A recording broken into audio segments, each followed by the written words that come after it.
the fact that it has been, the word kitab has been mentioned before. It's even mentioned in the Quran, so it says this is a book.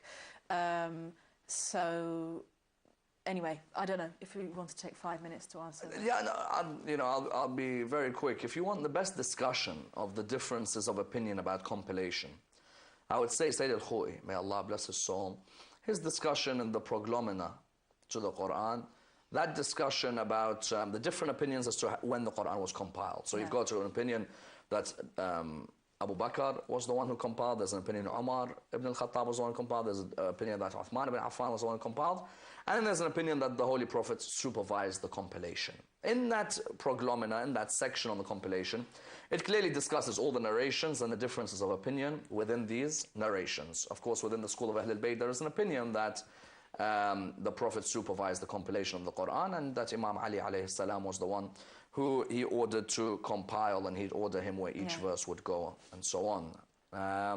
I didn't get the second. The thing was, the second one was a point about Mauwiya being said to be, one of the writers of Quran, because, I remember in my early days of Islam asking about Mauwiya. It's like, oh, well, wait a minute. First of all, we see him doing this. So does that mean he's not... Well, it's definitely an unbelievable promotion. I've never seen a promotion like that in the Muslim world, where you become a Muslim on the day of the opening of Mecca, and before you know it, you're a writer of revelation. There's definitely a discrepancy. Rationally and in the traditions, there is complete discrepancies about the opinions of what writer he was. The majority of the opinions talk of him as being clearly a secretary or a scribe in terms of what? Not a scribe in terms of revelation. A scribe in terms of contracts or agreements of the sale of different lands which were available within the Arabian Peninsula. And these can be found in the majority of the main works. Okay, so that's a good point, that he didn't come to Islam until the conquest of Mecca. Well, there is a tradition. I think Ibn Asakir tries to point to the fact that Muawiyah would later on say, I become a Muslim at Hudaybiyah, but I had to keep it a secret from mum and dad. Yeah, but then of course, then we can all say we became Muslims and had to keep it a secret, and then nobody will ever know whether we kept it a secret, would they? Realistically, as you wouldn't know if I kept mine a secret. But clearly, the opening of Mecca, like his dad, came towards Islam, underlining the word towards as many times as possible. Likewise, he came towards Islam as well. Right, thank you. And just another interesting thing about, we can talk about Mubahala as well. Which period in the Medina period did this take place? Well, Mubahala, you're looking at the 9th year after Hijrah. So you're looking at a couple of years or so before the Holy Prophet ﷺ passes away, even 1.5 years or so before he passes away. And a monumental event because of a number of reasons. There's no limit to how many reasons you can go into as to why the event is important. You've got these Christians who have now recognized that he has this state. Well, we're citizens in the state, so what's our position? Do we live here? Can we practice our religion? And they used to have a place of worship by the name of Ka'bat Najran.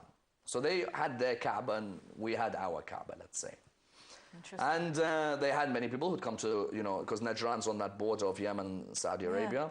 So they'd have a number of people who would come towards that area, and they'd come to worship. So they, of course, had to send a delegation towards the Holy Prophet in Medina. And when they sent a delegation, they came, all dressed and looking very grand. And this was seen as something quite the opposite of how the Prophet and his companions would be. So at first they were greeted with, a few stares that if your holy personalities of a religion, we'd expect a bit more. I wouldn't say humility is the right word, but we'd expect you less to be going for the pomp of the world, let's say. Well, they came and they met the Holy Prophet, and an interesting dialogue takes place, which indicates to us that there were a group of Christians at the time who believed in Jesus being the Son of God, and there may have been a group of Christians at the time believing in Jesus being a prophet of God. Because in that discussion, you find that they say to the Prophet, what's your belief about Jesus? He says he's the prophet of God. And then he asks them, what's your opinion? They say he's the Son of God. He says, why?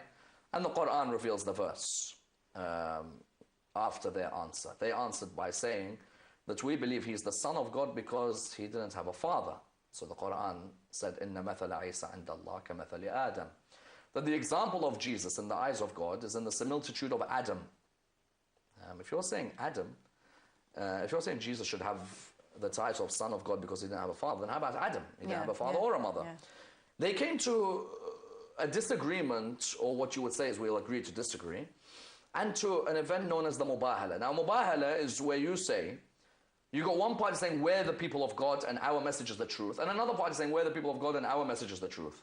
So a Mubahala is when you're then going to say, okay, let God's curse come down on the liars. What's the word for curse in this case? This would be the event of, this would be Mubahala. Yeah. The Mubahala would then invoke God's curse, and God's curse here, you would say la'na. Right. But la'na and the idea that Mubahala being the incident, where you are now invoking a curse which is of a different, it's not a curse where God's now going to send a derogatory remark on you. Yes, this is what I want to clarify. So now it would be that God would finally make a decision of a withdrawal of mercy from the group that is wrong.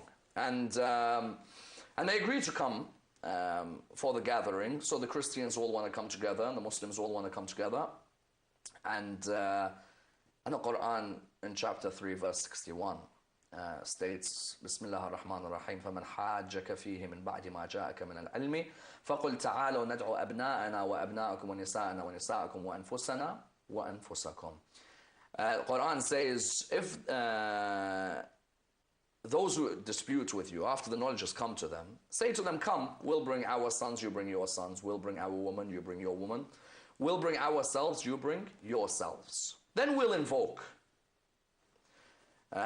who the withdrawal of mercy will go on, who the curse will go on.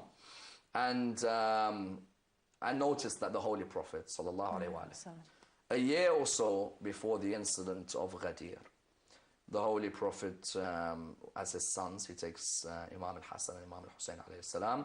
As his woman, he takes Fatima al-Zahra alayhi salam. And as himself, he takes Imam Ali ibn Abi Talib alayhi salam. When these Christians see these five, they back out. They actually back out. Now, look at the people who he's taken. Number one, Hassan and Hussein are his grandsons. Yeah. Yet he views them as his sons. And that's very important. Number two, the Quran said, bring your woman. But to him, one woman is enough, and that is Fatima al-Zahra. And the involvement of Fatima al-Zahra in an ambassadorial political position. Yes. If a woman's meant to stay at home, then what's Fatima doing representing the thousands of men of Medina and the religion of Islam? And Imam Ali ibn Abi Talib being categorized as the self of the Holy Prophet. A couple of years before the Prophet dies. And so the Christians, when they see these, they say the amount of light that shines from these five, if it told the mountain to move, the mountain would move from its position. So they said to the Holy Prophet, we want to live within Medina, but how do we live here? And he replied to them by saying that you have to pay what is known as the jizya, the tax. Yeah. And the tax, according to different narrations, was a payment they had to make either in the month of Safar and the holy month of Ramadan, or in the month of Safar and the month of Rajab, but it was a certain amount they had to give towards the poor and so on. Okay. So yeah, it's a monumental incident and towards the end of his life. And just moving back slightly, in addition to the fact that he was having to stave off all these battles, all these attacks on Medina as well, interesting what you said earlier about how Quran gives the kind of the basis for psychology. It is a very psychological kind of analysis of the workings of the human mind.